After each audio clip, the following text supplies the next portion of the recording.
Get ready to enter the Thrivetime Show. We started from the bottom, now we here. We started from the bottom and we'll show you how to get here. Started from the bottom, now we here. We started from the bottom, now we here. We started from the bottom, now we're on the top. Teaching you the systems to get what we got. Colton Dixon's on the hooks, I break down the books. Z's bringing some wisdom and the good looks. As the father of five, that's why I'm a dive. So if you see my wife and kids, please tell them hi. It's the CNC up on your radio. And now 3, 2, 1, here we go. We started from the bottom, now we here. We started from the bottom and we'll show you. Dennis, thank you for being here today, sir. Yes. Now, you are an entrepreneur. You are a father of how many humans? 3. 3 humans, three humans.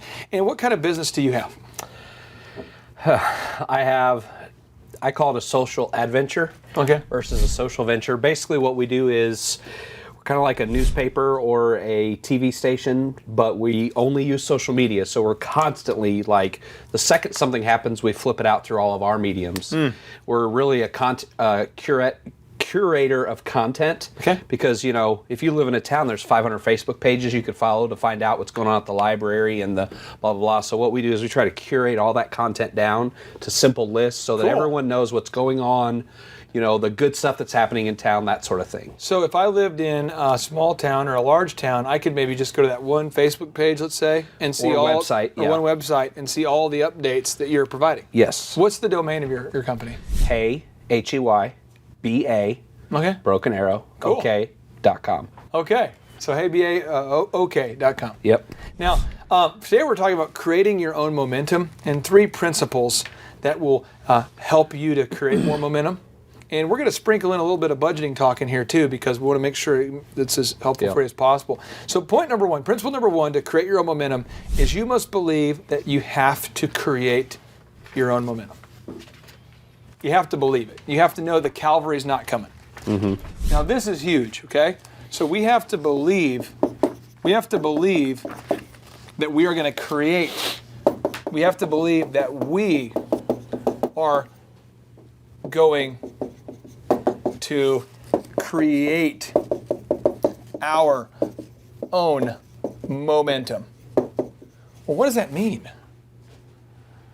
Well, I know I'm a whirlwind. Like, when I get things going, you know what I mean? It can be a whirlwind. It can be pretty intense. And so I don't think most entrepreneurs, if they're really an entrepreneur, like, they're going to have that passion. Let's say this. Let's insert this. Our own financial momentum. Yeah. Our own physical momentum. Our own relationship momentum. Our own insert word. Yeah. And what I have found is that financially, a lot of entrepreneurs I know, most entrepreneurs, not a lot, almost every entrepreneur I know makes a lot of money. I mean, they're generating sales, boom, boom, boom, but it flies out as fast as it comes in. And when it flies out not because the entrepreneur is a jackass, not because they don't care, not because they're out there buying new cars. It's day by day they're doing things that are eroding the momentum and they don't know it. And so we have to ask ourselves, what are we doing here to do that? And so I'm going to read you this quote. It's huge. Changed my life. It's awesome. Napoleon Hill, best-selling author, he says, create a definite plan for carrying out your desire and begin at once, whether you're ready or not, to put this plan into action. This plan. Now, Napoleon Hill was a personal apprentice of one of the world's wealthiest men, Andrew Carnegie. He grew up poor. His goal was to become wealthy. He wrote this book. He actually became a speechwriter for FDR, the president. A lot of people don't know that, but he wrote the phrase, "We have nothing to fear but fear itself." But one of the things that Napoleon Hill did is he had to create a plan. So let's get into the whole budgeting plan to create our own momentum. Cool? So here we go. 1, if we're focused on just this one area of planning, we have to determine it's how much we make, okay? That's important, versus how much we keep. So we have to decide right now, if we're going to create that momentum, we've got to keep more. Well, it seems easy. I think a lot of entrepreneurs feel like, well, when I make enough money, at that point I'll start saving. So let me show you a trick that my wife and I did. we said that every time that I got paid, I would just take 25% of my check and I would put it aside into something. Well, it's easy to do. We have a lot of money, but we were eating chicken panini at Walmart at the time. It was 96 cents for chicken panini. She was walking to work at Office Depot. And it's tempting when you make a little money to go ahead and buy yourself a little bit of a something. But we committed to that percentage of 25% that we would keep. Well, after a time you look up and I'm like, man, I've got like 80 grand. I'm a young guy. I'm 23, 20 years old, 22, 23, and having 100 grand, having a couple hundred grand. But it's that process of just saving a little bit on every. So for you and for anybody watching this, it might be as simple as every single time that you get paid, you look at that check and you take 10% and you write that check immediately into that other account that you can never touch again. Now, you have to live like a miser? Maybe at first a little bit, but long term, no. But that sense of momentum, you know what I'm saying? Yeah. Like nobody else is going to come and say, hey, you should do this. Now, for an entrepreneur, if you're watching this and you're having a hard time making a budget, I got 2 moves for you, and this might be for you, Dennis. Is one, you might want to pay somebody, not me, but somebody like an accountant or an advisor who literally takes the money out of your account. Braxton Fears is a guy who's one of our Thrive mentors. 35 years old, retired. No house payment, no really need to work. He does. He works at a church because he wanted to kind of be involved in some things. He's passionate about his relationship with helping other people. He does some real estate, but he doesn't have to work. Debt-free, house paid off. He's a venture capitalist in Thrive. He literally, to this day, and I'm not exaggerating, he literally puts a set amount of money on his debit card, and they have it set up where they don't have bounce protection, so it shuts them off at their cash register. If they hit their monthly budget, it just shuts them off. So every month he has that budget game. So usually on the 26th or 27th of every month, he starts looking around and going, well, I guess we could eat that. And he's looking around the cupboard going, I guess I could eat that. How old is that? He's looking for canned soup and things he can eat. But it's that discipline month after month after month that creates that momentum. Now, for the entrepreneurs who are watching this and you're like, because you said, it's easy to do that, you can kind of create your own energy. I know entrepreneurs who are very good at money balancing, but they cannot, for whatever reason, make a sales call. Yeah. They can't sell anything. Maybe that's you. You're like, I just can't sell anything. It's creating that own momentum. It's creating that daily discipline. But again, to quote Napoleon Hill, create a plan. So I'm asking you to write this down right now. Create a plan. What's your plan? How much are you going to save every time? Is it 10%? Is it 5%? Whatever that number is. Mm-hmm. And begin at once, whether you're ready or not, right now. Like, holy crap, I have to do this right now. Right now. Like, oh man, I got to do it now. Not tomorrow. It's not good. The time will never be right. Now, principle number 3 that ties in here to the principle 1, so the third kind of sub-point here, is you have to get in the habit of doing instead of talking. Oh, it sucks. Because we love to talk. Talk. This is one of the things I was talking to the guy off camera about politics. This is the thing that drives me nuts. We need change. I don't care if you're Republican or Democrat. We need change. Since the history of man, we needed change. When there was Adam and Eve, if you believe that, they needed change. What are you going to do about it? And my thought is, if you don't do anything, let's quit talking about it. So all of us are saying, gosh, I need more momentum. I need to start growing my business. But I'm asking specifically, what are you going to do? We got to get in the habit of doing, not just talking. I know I've met some guys that basically they have people, accountant, financial planner. Yep. And just basically, like you said, they just get an allowance. And it's just like, because I know if I focus on generating money instead of paying this bill and doing that, and does that make sense? Yeah, it's whatever, for my wife and I, I'm just being transparent. We've got 5 kids. I know my bills every month. It's about $12,000 a month for me to provide insurance, feed my kids, and I don't buy a lot of extra stuff. So for me, but if I buy any major purchase, I put this, I'm just giving you a little free bonus tip here. Mm-hmm. I put a 48-hour rule on it. Yeah. If I ever buy something, I ask myself, 48 hours from now, am I going to want it? And I wait. Yeah. Well, I think the thing that taught me more than anything was, like, just a couple of weeks ago, I make way more money than my wife. My wife is in cosmetics. Yeah. And we went to go buy something, and I was like, I don't have that money. And she's like, well, I do. I'm like, well, how do you have that money? And she's like, I've been saving. And I'm like, It was kind of embarrassing. Yeah. You know what I mean? Because it was like, here she was, the little bit of money, but she kept it, versus me having a lot of money. That And I promise you, if you'll walk out here tonight and go, that's it, I'm saving a set percentage, it'll change your life. Now, principle number 4 that kind of, again, ties into this main point here. You must get in the habit of completing and seeing things through rather than just intending. Now, how's that different from doing versus talking? You got to follow through. Right now, on my list, I have a thing on here that says I have to follow up on the website usage policy for Thrive.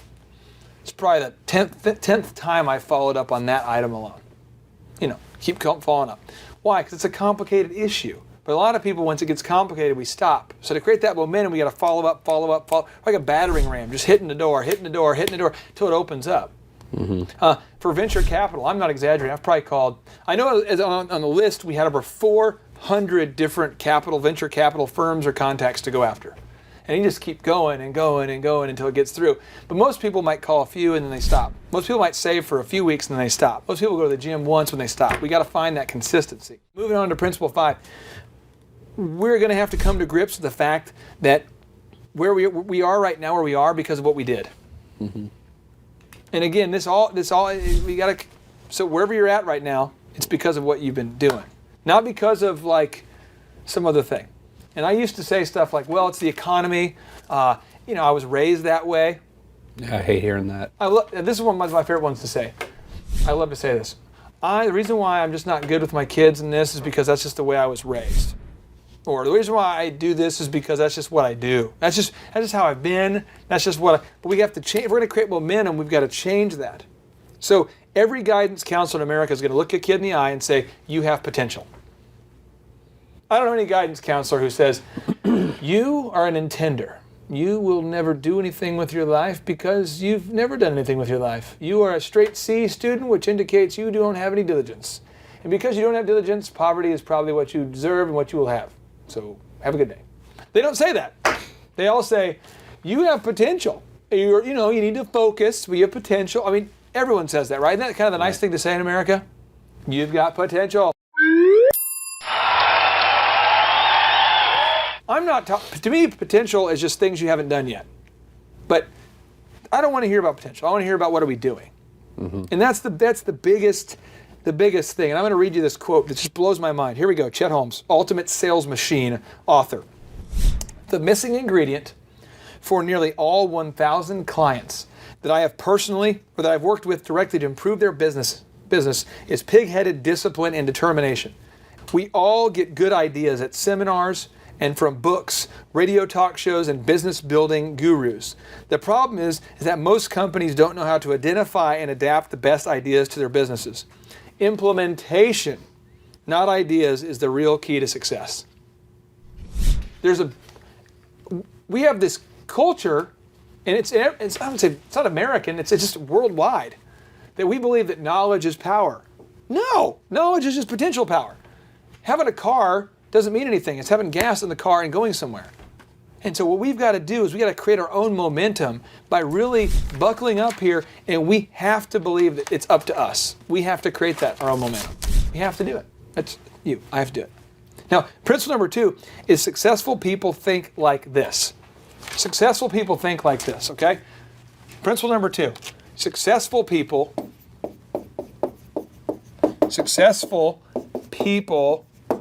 think like this. Principle number 2. What am I talking about? I'm talking about successful people do this. They study successful people. Successful people study successful people. They literally put time in their schedule just to be around them. Dr. Zellner is one of our Thrive partners. I'm talking to him. This has just happened like 3 weeks ago.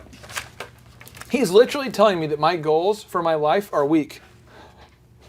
I'm like, you're my partner, And he's like, hey, didn't you have any big goals as a kid? And I'm like, well, my goal was to hire my dad someday and to be a millionaire by 30. And he's like, yeah, but that's all done. What are you wanting to do now? I mean, what is the goal? And I'm like, I don't know. Well, by studying him, I start realizing that, gosh, Nobody wants to work for a boss with a goal to be a millionaire. Like, would you be inspired to work for a guy whose goal was to be a millionaire, and then once he got to that goal, he just wants to hang out? No, you want to work for someone who has a big vision. You know, if you're somebody says, well, what's your goal? Well, to hire my dad, and I already did it, so now I'm content. I mean, you don't want to work for that guy. So he was saying that you can't inspire people without a big goal. But successful people study successful people. The next thing is successful people, they think of new ideas based upon studying successful people. It's amazing to me. It makes me crazy. I love to watch people that have no idea how to do marketing get together with other people who have no idea about marketing and share ideas on how they think it should work. What if we studied people who were good at marketing and just did what they did? But instead, it's like, well, here's something I'd like to do. Who cares what you want to do? Just do what works, you know? And we for some reason in business, we allow this sort of behavior. But imagine we're in aviation. And I'm like, Dennis, here's the deal. I think we can fly. If you hop on this table, I shove it off the cliff, it will fly. You say, Clay, I'm pretty positive there's been research that shows what would make something fly and what would not. And just putting a table and throwing it off the cliff is maybe not the best way to fly.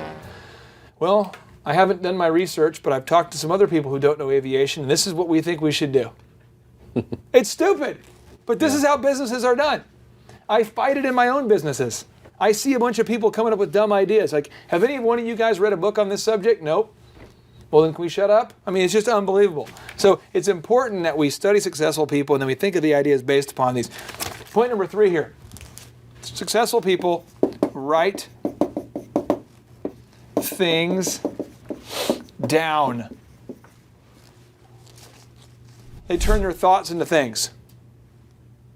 I see unsuccessful people going, gosh, they will literally go to a seminar. I don't know how you do it. By the way, if this is you, stop doing it. You go to a seminar, there's like an unbelievable speaker, and they'll go,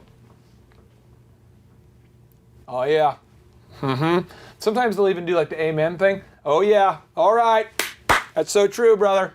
That's good. They walk out, seminar's been dispersed. People are emulsifying, dispersing evenly.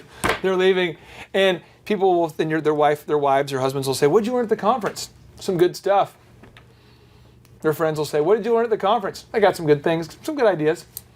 Well, what specific action steps are we going to take today as a result of this? Well, I want to get back with you on it. So next week. Okay. What specifically will we do to implement what you learned? Well, I have to look at my notes. Next week. So it's been 2 weeks since you learned some things to get back with me on it. When do you want to do it? Well, it's a busy week. I got to go on vacation this week, and I'll be back next week. 4 weeks later. New idea. I just went to another seminar. Unbelievable. Successful people write things down. So they're like dream catchers. So today, one of the things I wrote down was, I need to follow up with Scott Reeb about the patent details for Thrive. Where did I get that idea? I was reading a book called The Startup Playbook that says you can get more media coverage on a patented idea than you can on a non-patented idea. Because it's an invention is a better story than just an idea. So I was like, let's do it. I write it down. But unsuccessful people don't write it down. It's truly remarkable. So the next thing is make to-do lists that we turn into realities. Successful people make a to-do list. How is this different than just writing stuff down? Well, writing stuff down, you could be anywhere. I mean, you could be at the park and you're like, oh, it's a great idea. And you gotta be looking for something, you gotta write it down. You might have to rip bark off a tree and write it in blood, but you have to write it down. But the to-do list is then scheduling a time to do it. And that just doesn't happen. I usually record it on my cell phone and then go back later and write it down. That's the move, and maybe that's your move. You record it. Braxton Fears, the real estate guy on Thrive, that's what he does. He's always talking into his recorder. He's always like, note to self, Clay Clark is awesome. He looks beautiful. No, he's never done that. But okay. Next thing here is successful people schedule specific times to do their to-do list. Going full circle here on me. They will schedule a specific time. They schedule time to make the to-do list. Now, we've interviewed countless multimillionaires on Thrive so far, and they all make a to-do. They have a set time. Yeah, I wake up every day at 5:30 and I make my to-do list. Really? Every day? Yep, every day. Moving on. Successful people deposit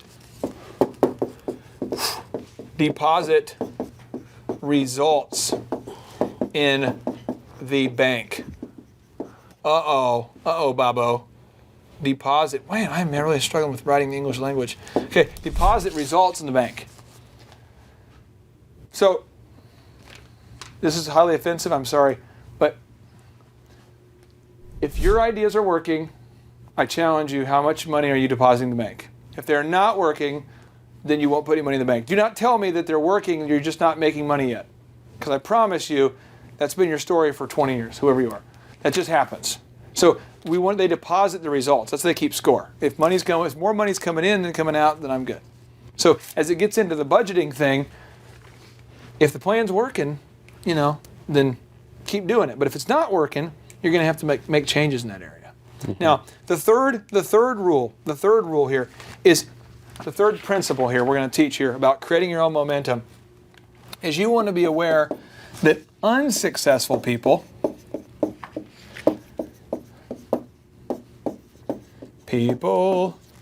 think like this. 1, they hang around negative and unsuccessful people and they watch unsuccessful people on TV and in magazines. Or they watch successful people on magazines and TV. So again, they have negative things in their mind. They have negative, again, let's read it again. They hang around negative and unsuccessful people. In the real world, they hang around negative and unsuccessful people. In the real world, when they keep it real, they're keeping it negative. Usually when I meet someone who says, I gotta keep it real, dog, that's someone who's keeping it negative. All right? Keeping it real, I gotta keep it real, I just gotta represent, I gotta be real, I've gotta say how it is. Negative. And then, when the only people they watch, the things they watch, that's the fake, that's the only time that they see people having success. It's weird. In the real life, they're not having success, but they like to watch the success. The second thing that unsuccessful people do is they like to wish for things. They wish for things, and then occasionally think of new ideas. So they'll go, man, it'd be awesome if Thrive had 1 million subscribers on the first day. Wouldn't that be awesome? Wish that would happen, bro. Wish it would happen. I wish my bakery would have more customers. I wish I had $1 million. I wish. In fact, I'm going to the casino because I'm wishing. Wish. Successful people say, I don't want to wish. I want to know what do I need to do. I'm telling you, when you're in a meeting with a multimillionaire, I'm in meetings with these guys, all they do the whole meeting is ask, like, what do we need to do?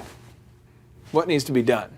And usually the unsuccessful crowd is like, wouldn't it be awesome if Peter Pan was real and if Cobra Commander and Darth Vader could turn into the good side? Wouldn't that be awesome?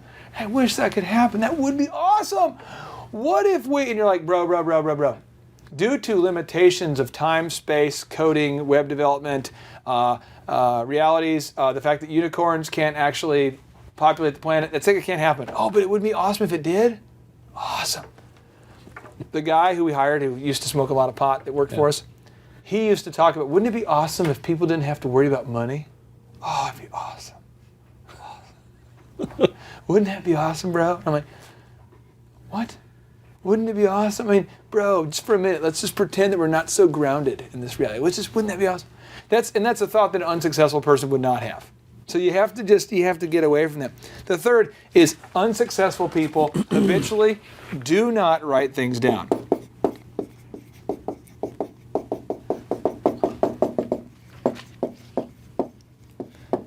They always want to write it down later. Hey, you want to write that down? Oh, I'll get back to it later.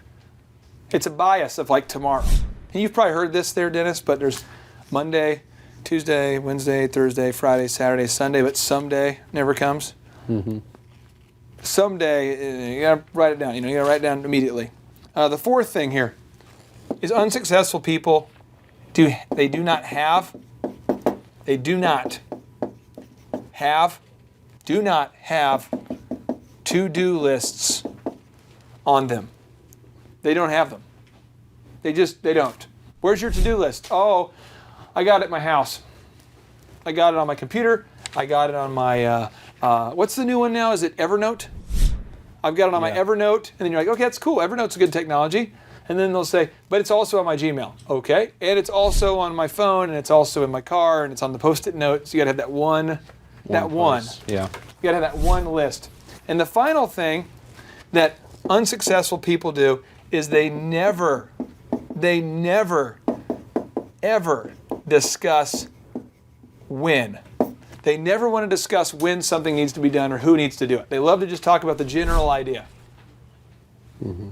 They never want to talk about who needs to do, like when it needs to be done or who, because that's not fun. They love to just talk about the broad idea. They never actually schedule specific times to achieve anything. Yeah. That cool? Hey, I appreciate you so much, brother. All right, you take care. We are back. We are so excited to be joining you guys here for an awesome training. It's how to say no. So one of Lee Cockrell's time management steps is learn how to say no. And so we're going to walk through specifically how to do that today, Clay. And this is going to be a rapid fire training that I promise can save everybody listening to this at least 10 hours a week. At least. 10 hours a week. Now, that's Clay, massive. Think about the annual meaning of that. I mean, this is 10 hours a week. This is huge amounts of time. So get dialed in, get ready to say no. So, Clay, tell me, why is it so hard for people to say no to their friends, to their family, to their employees, to their coworkers? Why is this training so important? Well, without offending every single person watching, is that you are going to have to find. Now, everyone has their own faith and their own values. So some people have a Judeo-Christian worldview, which is that you want to do unto others as you would have them do unto you. Some people call that the golden rule. Some people call that, no matter what your faith is, people have different rules for that. And I would just say this, for my mindset is I want to do unto others as I would have them do unto me. And one of the things that I want people to do to me is leave me alone. You know, it's like, let me get done what I need to get done. And so that's one of the things we have to do is we have to begin to say no, because most people aren't courteous with people's time. I mean, you wouldn't run up to somebody and go, hey, Marshall, can I have $8,000? I mean, I don't just walk up to people and say, hey, can I have $8,000? But I will. A lot of people will say, hey, do you have a minute? Well, at the end of the year, they're going to cost you $8,000 by continuing to do that. So you have to learn to set up those boundaries and say no. This is going to free up huge amounts of time. And just at the end of this training, just know I'm teaching you stuff that works. But align this with your faith and values and find out where that'll work for you. Okay, so we're getting into the 3 proven strategies. I'm excited to dive into these. Oh, yeah.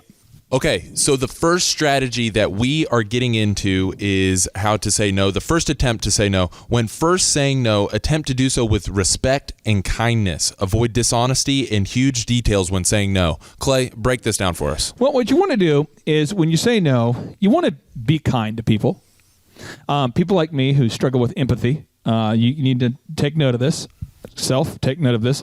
What you want to do is you want to say to somebody, they say, is there any way that, and it just happened yesterday, but a guy, he says, is there any way you could come to my speaking event today at noon? I'm going to be speaking at noon. Now, he told me last minute, could you come today to my speaking event? It would mean a lot if you were there. I had to let him know, hey, you know what? I appreciate the invite, but I can't come today at noon because I'm already booked out for something. And I said it with, kindness. Hey, I appreciate the invite, but I can't come today because I'm already booked out for something. I could have said no. And I could have done it, but there would be no tact to it. So I want to say, hey, I appreciate the invite, but I just can't do it today. I'm already committed to something. But you want to say it with at least kindness on the first go around, so that way people don't, you don't become known as somebody who's an absolute time management tyrant. Sure. You don't be like the Darth Vader of time management here. Sure. Okay. So you did so respectfully. Yeah. And nicely, okay, and you weren't dishonest. I'm already booked out. I'm sorry. Yeah, I mean, another example would be like somebody last night. They called me and said, "Is there any way we can talk?" And I said, "Hey, I appreciate you. I want you to know I'm going to be spending some time with my wife and kids tonight, so I can't do that call tonight." I mean, I didn't make up something. I told them why. You need to be able to be okay to say, "Hey, I'm with my wife and kids." Now, somebody listening to this goes, whenever I tell people that, they think I'm a loser and I don't care about the business. Then you can say this, hey, I already have an appointment, but I'll be happy to talk to you tomorrow. But you got to tell people either you have an appointment, the appointment could be with your kids or the appointment could be with your wife, but you have to learn to say no. The second strategy for saying no, okay? The second strategy on the second pass, the second attempt, they're like, but no, I really want you to come, they kind of persistent there. The second attempt is say no, but clarify as to why you cannot. This is yet another important reason to schedule all aspects of your life in the same place. Yeah. Okay. So what you do is you say, again, I have an appointment with my kids. I have something scheduled. I have family in town. You can tell people why, and usually if you tell people why, they'll leave you alone if they know you're being honest with them. Mm-hmm. But if you just go, no, people are like, well, how come? Or why not? Or even if they don't ask you, they leave with that lingering feeling that you don't value them. So it's really important that you remember step one on that, okay? Mm-hmm. So you want to say no, but with kindness, be kind, be honest about it. And you don't have to get into the huge details. Yeah, and then just tell them specifically why if that adds a little level of clarity there. So first is just avoid, dishonesty, be kind. Yep. The second is, hey, specify specifically, this is why I can't. Absolutely. And then the third is I don't have my taser on me, so I'll have to tell you no a third time. Okay. Yeah. So do not use we might be able to do it, or maybe I can make it, or why don't you call me closer to the event? Creating that hope. Hey, I might do it. This stuff makes me crazy. Okay. Okay, and I just want to make sure you get that. I was talking to a guy yesterday, and he constantly calls and says, hey, we should get together. Mm-hmm. Every single time, as God is my witness, I say, well, specifically, why don't we do this time? Every time I sit and I go, hey, why don't we do this time? And he's like, well, I'd have to get back with you. Quit telling me that. I don't want to get together with you anyway, but if you're going to say we should get together sometime, then at least have the courtesy of choosing a time. But otherwise, it's just this ridiculous, lingering thing. Does it make sense? Mm-hmm. So I don't know what the deal is, but every time I see this guy around town and everybody's like, hey, we should get together. And I go, yeah, sure, let's do it Saturday. Yeah, we should. I'll get back with you. I should be able to. I might. Stop it. You're wasting our time. Okay, so don't say that. You become known as a person who doesn't deliver. Mm-hmm. So there's a guy who, I'm trying to think of another guy right now. There's another guy I can't mention. I don't want to give you details because I don't want to get crazy with him. But he always is like, hey, we should get together. And again, I just see him. I probably see him like every 2 or 3 weeks. And I just tell me yes or no, and then tell me when. Don't say we might. It makes me lose credibility for the guy. I literally look at the guy with zero credibility now because he just keeps doing it. It's a waste of time. So we have the 3 steps. Yeah. Okay. The one is be nice, be kind, avoid dishonesty, okay? Yep. And just say politely, no, I can't do it. Yeah. The second attempt is saying no and then elaborating a little bit why you can't do it. You already have something in place. And then the third is being a little bit more candid with them, saying, hey, if someone asks you multiple times and you're definitely not going to, just say, I can't do it. I'm not going to do it. Not ever going to do it, because I don't think it's a good fit. And I do that all the time. I am not exaggerating. There's probably not a day that goes by that I don't have to use all 3 of these moves. And the candor is kind of that super move. It's just kind of like, even if it's something that maybe you don't have anything planned and you're not planning to do the family thing, you're not planning to do the work thing, you just don't want to do it. Well, I had a guy a couple weeks ago who says he wants to work here, so he shadowed. Yeah. And he was like, so I get merit-based pay. Are you negotiable on that? Are you willing to, pay me more? No. Why? Because I pay everyone in the building based on what they get done, not based on their hours they work. So, no. Well, is there any way we could meet and talk about it? So I said, hey, no, it's not. No, I'm not going to. That's our principles, our values. It's what we do. Well, could we meet about it? So, no. And I'm not open to changing. I'm not going to change. And if you want to change, this is the fact that you are passionate about not doing merit-based pay, further cements in my mind, we're talking about cement, like concrete, in my mind, that you are not the right fit. No. And you just move on. Wow. That's how you do it. Candor must be a constant. And because you manage people. Sure. If you don't go through these 3 moves, do you not spend your whole day trying to, in endless meetings, people pulling at you? Now, the hard thing is you got to still approach it with respect. You can't disrespect the person. Yep. You can't be mean. And I know a lot of Thrivers, and that was unless you don't ever want to see them again. Yeah. Which is something. I'm just being real. If you Google Clay Clark, you'll probably find some people that don't like me too much. But if I don't have the values don't align, I don't want to work with them again, and I want them to go away forever. That's the only time that I ever get pretty intense. So as a manager or a business owner, if I'm talking with employees, I still have to treat them with respect if there's somebody that we want to keep on the team. Absolutely. Just being candid does not mean you have to be a jerk. And being real, if you don't want to keep them on the team, then you don't need to do these moves. Well, and then then it's kind of, you can watch our firing episode and we can work through that way. Absolutely. Okay. Absolutely. So Clay, thank you so much for diving into these super moves real quick, for how to say no, the 3 proven strategies for the different attempts to say no. I'd like to end with a good role play. Okay, let's do it. I would like to ask you for a moment of your time. Okay. And I'll kind of throw out something that's a complete waste of time. And I'd like for you just to go through the 3 moves. Is that okay? Okay, yeah, this is going to be excellent. This is going to be live with the Thrivers here. Okay, here we go. Hey, Marshall, wanted to see if we could meet in the bathroom stall. Okay. The lock, it's kind of loose. I wanted to see if we could meet and kind of talk about a strategy to kind of how to, and that, and then like the coffee machine. I need to talk about that, and it's the coffee and the bathroom thing. And then I wanted to ask you, I just feel like there's that American flag hanging up in the office, and I don't really like that too much. And I just wanted to see if we could meet about it. Clay, I appreciate that. I'm not going to be able to do that. So I appreciate you asking me, but I don't think so. Here we go, round 2.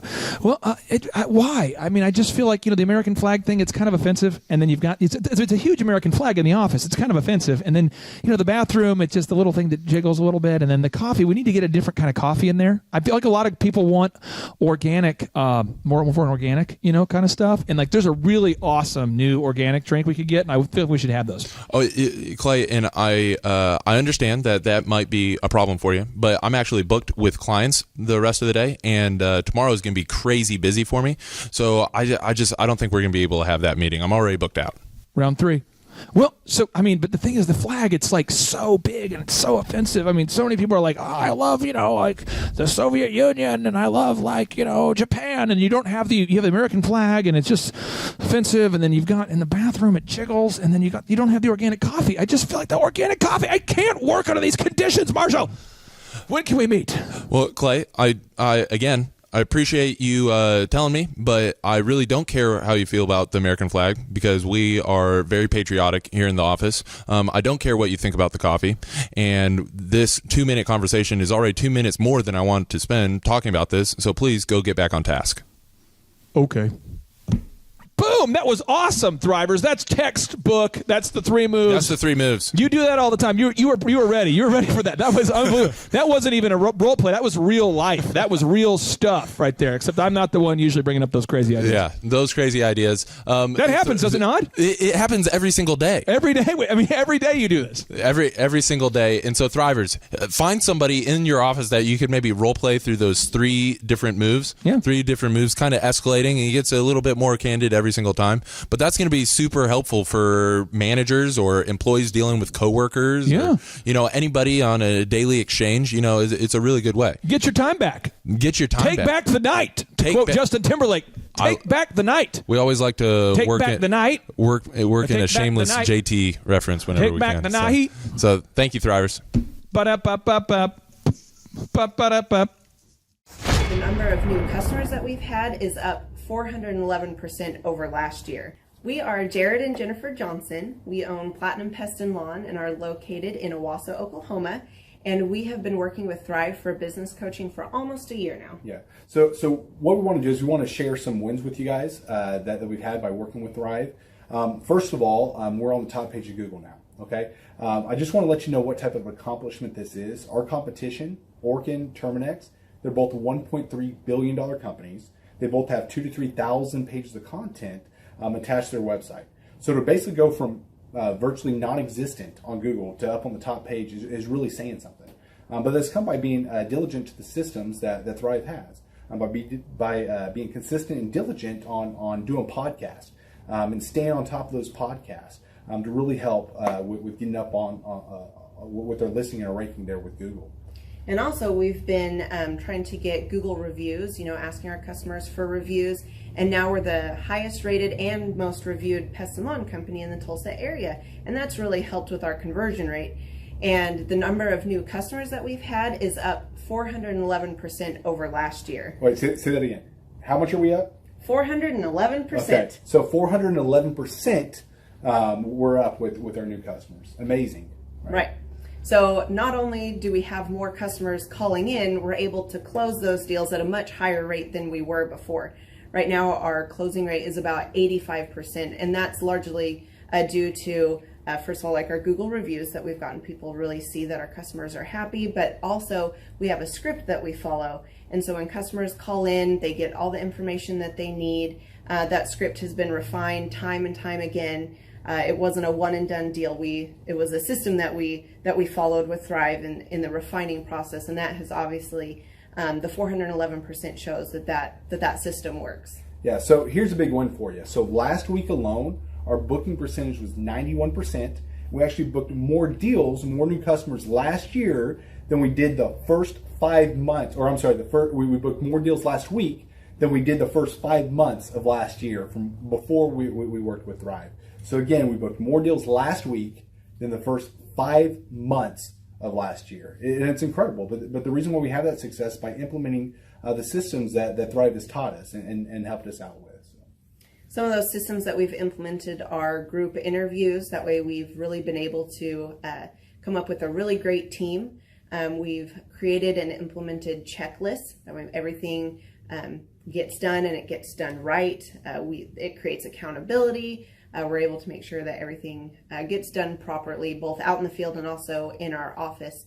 And also doing the podcast, like Jared had mentioned, that has really, really contributed to our success. But that, like I said, the diligence and consistency in doing those and that system has really, really been a big blessing in our lives.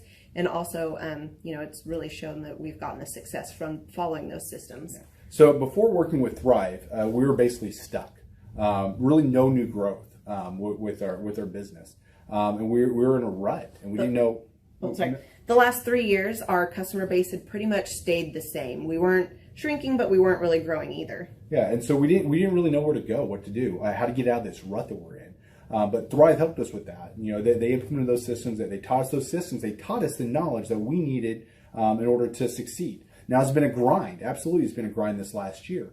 But we're getting those fruits from that hard work and the diligent effort that we're able to put into it. So again, we were in a rut. Thrive helped us get out of that rut. And if you're thinking about working with Thrive, quit thinking about it and just do it. Do the action, and you'll get the results. It will take hard work and discipline, but that's what it's going to take in order to really succeed. So we just want to give a big shout out to Thrive, a big thank you out there to Thrive. We wouldn't be where we're at now without their help. Hi, I'm Dr. Mark Moore. I'm a pediatric dentist. Through our new digital marketing plan, we have seen a marked increase in the number of new patients that we're seeing every month, year over year. 1 month, for example, we went from 110 new patients the previous year to over 180 new patients in the same month. And overall, our average is running about 40 to 42% increase month over month, year over year. The group of people required to implement our new digital marketing plan is immense, starting with a business coach, videographers, photographers, web designers. Back when I graduated dental school in 1985, nobody advertised. The only marketing that was ethically allowed in everybody's eyes was mouth-to-mouth marketing. By choosing to use the services, you're choosing to use a proven turnkey marketing and coaching system that will grow your practice and get you the results that you're looking for. I went to the University of Oklahoma College of Dentistry, graduated in 1983, and then I did my pediatric dental residency at Baylor College of Dentistry from 1983 to 1985. Hello, my name is Charles Colaw with Colaw Fitness. Today I want to tell you a little bit about Clay Clark and how I know Clay Clark. Clay Clark has been my business coach since 2017. He's helped us grow from 2 locations to now 6 locations. We're planning to do 7 locations in 7 years and then franchise. And Clay has done a great job of helping us navigate anything that has to do with like running the business, building the systems, the checklists, the workflows, the audits, how to navigate lease agreements, how to buy property, how to work with brokers and builders. This guy is just amazing. He's this kind of guy has worked in every single industry. He's written books with like Lee Cockrell, head of Disney, with the 40,000 cast members. He's friends with like Mike Lindell. He does Reawaken America tours, where he does these tours all across the country where 10,000 or more people show up to some of these tours. On the day-to-day, he does anywhere from about 160 companies. He's at the top. He has a team of business coaches, videographers, and graphic designers and web developers, and they run 160 companies every single week. So think of this guy with a team of business coaches running 160 companies. So in the weekly, he's running 160 companies. Every 6 to 8 weeks, he's doing Reawaken America tours. Every 6 to 8 weeks, he's also doing business conferences where 200 people show up, and he teaches people a 13-step proven system that he's done and worked with billionaires, helping them grow their companies. I've seen guys from startups go from startup to being multimillionaires, teaching people how to get time freedom and financial freedom through the system. Critical thinking, document creation, putting it into organizing everything in their head to building into a franchisable, scalable business. Like one of his businesses has like 500 franchises. That's just one of the companies or brands that he works with. So amazing guy. Elon Musk kind of like smart guy. He kind of comes off sometimes as socially awkward, but he's so brilliant, and he's taught me so much. When I say that, like Clay is like, he doesn't care what people think when you're talking to him. He cares about where you're going in your life and where he can get you to go. And that's what I like most about him. He's like a good coach. A coach isn't just making you feel good all the time. A coach is actually helping you get to the best you. And Clay has been an amazing business coach. Through the course of that, we became friends. I was really most impressed with him is when I was shadowing him one time. We went into a business deal and listened to it. I got to shadow and listen to it. And when we walked out, I knew that he could make millions on the deal, and they were super excited about working with him. And he told me, he's like, I'm not going to touch it. I'm going to turn it down, because he knew it was going to harm the common good of people in the long run. And the guy's integrity just really wowed me. It brought tears to my eyes to see that this guy, his highest desire was to do what's right. And anyways, just an amazing man. So anyways, impacted me a lot. He's helped navigate anytime I've got nervous or worried about how to run the company, or navigating competition and an economy that's like, I remember we got closed down for 3 months. He helped us navigate on how to stay open, how to get back open, how to just survive through all the COVID shutdowns, lockdowns. I'm Rachel with Tip Top Canine, and we just want to give a huge thank you to Clay and Vanessa Clark. Hey guys, I'm Ryan with Tip Top Canine. Just want to say a big thank you to Thrive 15. Thank you to Make Your Life Epic. We love you guys, we appreciate you, and really just appreciate how far you've taken us. This is our old house, right? This is where we used to live a few years ago. This is our old neighborhood. See? It's nice, right? So this is my old van and our old school marketing, and this is our old team. And by team, I mean it's me and another guy. This is our new house with our new neighborhood. This is our new van with our new marketing, and this is our new team. We went from 4 to 14, and I took this beautiful photo. We worked with several different business coaches in the past, and they were all about helping Ryan sell better and just teaching sales, which is awesome, but Ryan is a really great salesman. So we didn't need that. We needed somebody to help us get everything that was in his head out into systems, into manuals and scripts, and actually build a team. So now that we have systems in place, we've gone from 1 to 10 locations in only a year. In October 2016, we grossed 13 grand for the whole month. Right now it's 2018, the month of October. It's only the 22nd. We've already grossed a little over 50 grand for the whole month, and we still have time to go. We're just thankful for you, thankful for Thrive and your mentorship, and we're really thankful that you guys have helped us to grow a business that we run now instead of the business running us. Just thank you times 1,000. Whoa! The Thrivetime Show 2-day interactive business workshops are the world's highest rated and most reviewed business workshops, because we teach you what you need to know to grow. You can learn the proven 13-point business systems that Dr. Zellner and I have used over and over to start and grow successful companies. I mean, we get into the specific steps on what you need to do to optimize your website. We're going to teach you how to fix your conversion rate. We're going to teach you how to do a social media marketing campaign that works. How do you raise capital? How do you get a small business loan? We teach you everything you need to know here during a 2-day, 15-hour workshop. It's all here for you. You work every day in your business, but for 2 days you can escape and work on your business and build these proven systems so now you can have a successful company that will produce both the time freedom and the financial freedom that you deserve. You're going to leave energized, motivated, but you're also going to leave empowered. The reason why I've built these workshops is because as an entrepreneur, I always wish that I had this. And because there wasn't anything like this, I would go to these motivational seminars, no money down, real estate, Ponzi scheme, get motivated seminars, and they would never teach me anything. It was like you went there and you paid for the big chocolate Easter bunny, but inside of it, it was a hollow nothingness. And I wanted the knowledge, and they're like, oh, but we'll teach you the knowledge after our next workshop. And the great thing is we have nothing to upsell. At every workshop, we teach you what you need to know. There's no one in the back of the room trying to sell you some next big get-rich-quick, walk-on-hot coals product. It's literally, we teach you the brass tacks, the specific stuff that you need to know to learn how to start and grow a business. And I encourage you to not believe what I'm saying, and I want you to Google the Z66 auto auction. I want you to Google elephant in the room. Look at Robert Zellner and Associates. Look them up and say, are they successful because they're geniuses, or are they successful because they have a proven system? When you do that research, you will discover that the same systems that we use in our own business can be used in your business. Come to Tulsa, book a ticket, and I guarantee you it's going to be the best business workshop ever, and we'll even give you your money back if you don't love it. We've built this facility for you, and we're excited to see you. And now you may be thinking, what does it actually cost to attend an in-person 2-day interactive Thrivetime Show business workshop? Well, good news. The tickets are $250 or whatever price that you can afford. What?